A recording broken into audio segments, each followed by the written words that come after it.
अस्सलाम वालेकुम दोस्तों, हमारे मुल्क में रहने का एक सबसे बड़ा चैलेंज ये है कि हम आए दिन इन्फ्लेशन का शिकार होते रहते हैं।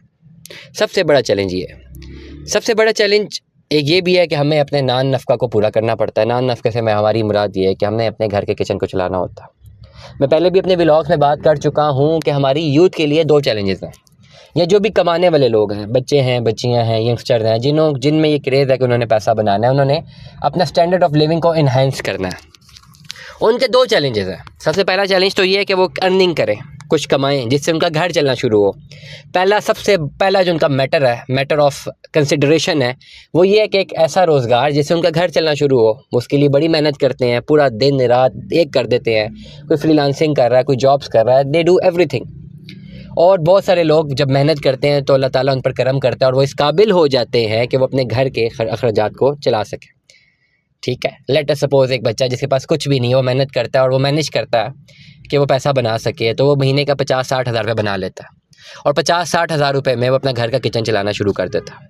फिर आहिस्ता आहिस्ता वो इन्हेंस करता है, वो 1 लाख रुपये तक चला जाता है और फिर 1 लाख रुपये तक पहुँच के उसके घर के अखराजात 1 लाख तक चले जाते हैं।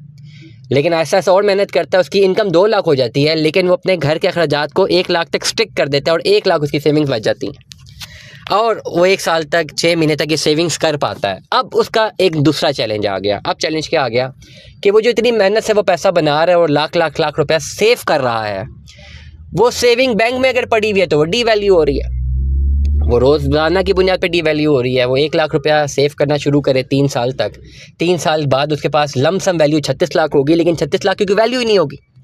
36 लाख की जो वैल्यू आज है वो 3 साल बाद नहीं होगी, या 36 लाख की वैल्यू जो आज से 3-4 साल पहले थी वो आज नहीं है। परचेजिंग पावर इंसान की कम होती रहती है जब इन्फ्लेशन आती है। तो अब उस बच्चे के लिए एक दूसरा चैलेंज ये है कि भाई ये जो पैसे बचा रहा हूँ इसका क्या करूँ। ये बैंक में रखूँगा तो ओवरऑल ये इन्फ्लेशन का शिकार होंगे, 100% होंगे। वो कहीं बाहर जाके दूसरी इन्वेस्टमेंट्स में हाथ पैर मारता है तो ज़्यादातर नुकसान के चांसेस इसलिए हैं क्योंकि वो ऑलरेडी एक जॉब कर रहा है, वो ऑलरेडी उस जॉब से 2 लाख रुपया बना रहा है, तो उसके पास टाइम नहीं है ना कि मज़ीद किसी चीज़ की तरफ इंटरेस्ट दे, उन लाख रुपये को कहीं और इन्वेस्ट करे। वो लाख कहीं और इन्वेस्ट करेगा तो लाख के साथ उसको सर्विसेज भी देनी है जो वो नहीं दे सकता। फिर बहुत सारी चीज़ें, रियल एस्टेट में चला जाए, लाख रुपए के हिसाब से तो रियल एस्टेट नहीं जा सकते। अगर लेट अस सपोज कोई 20-25 लाख रुपए की हैंडसम अमाउंट हो तो आप रियल एस्टेट का एक प्लॉट ले लेते हैं। 20 लाख रुपए तक हो, 16 लाख 17 लाख को आप प्लॉट ले लेते हैं। अब ये भी अगर आपके पास नहीं है तो आप किस्तों पे प्लॉट ले लेते हैं, पर किस्तों पे जब आप प्लॉट लेना शुरू करते हैं तो उसकी डायमेंशन वेरिएशन अलग है।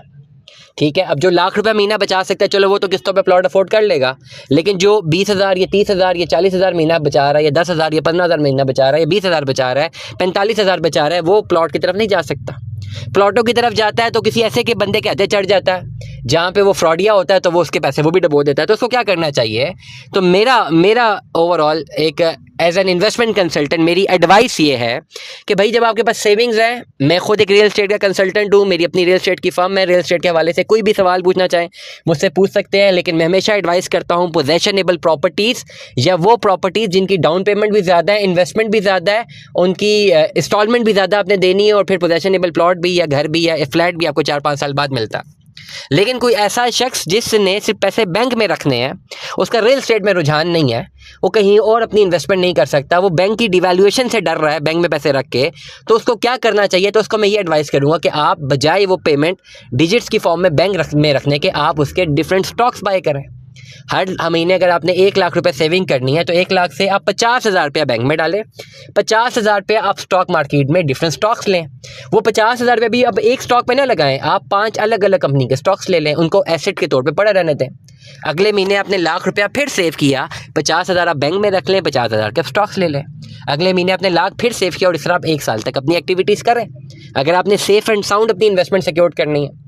इसी तरह चलेंगे तो साल बाद जो आपके बैंक में 12 लाख होना चाहिए था वो तो 6 लाख रहेगा।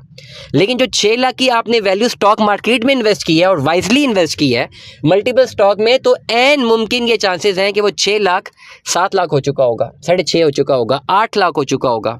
वो जो आपके पास डिवैल्यूएशन ऑफ मनी थी 10% 12% की पर एनम, वो एड्रेस होगी इस पर्टिकुलर फार्मूले से। सिंपल, आप छोड़ देना लालच को। क्यों ज़रूरी है कि 6 लाख इन्वेस्ट करके 60 लाख कमाना है?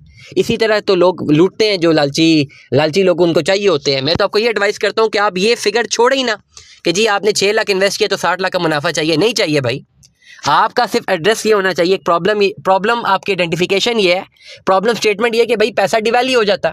10 लाख रुपए अगर बैंक में 1 साल तक पड़ा है तो अगले साल उसकी 10% डिवैल्यूएशन हो गई। उस डिवैल्यूएशन से बचने के लिए आप अपने स्टॉक्स में इन्वेस्टमेंट करते हैं। अगर आप ज़्यादा रिस्क लेना चाहते हैं, आप 50,000 बैंक में ना छोड़ें, पूरा 1 लाख डिफरेंट स्टॉक्स में, 10 स्टॉक्स में, 12 स्टॉक्स में आप इन्वेस्ट कर दें 1 साल बाद, और इस एक्टिविटी को कंटिन्यू करें। थोड़ी बहुत स्टडी कर लें, हमसे राय ले लें, हम बताते रहते हैं रोजाना कहाँ पे इन्वेस्ट करें, कहाँ पे ना करें। साल बाद देखें कि टोटल आपकी जेब से 10 लाख स्टॉक मार्केट में गया।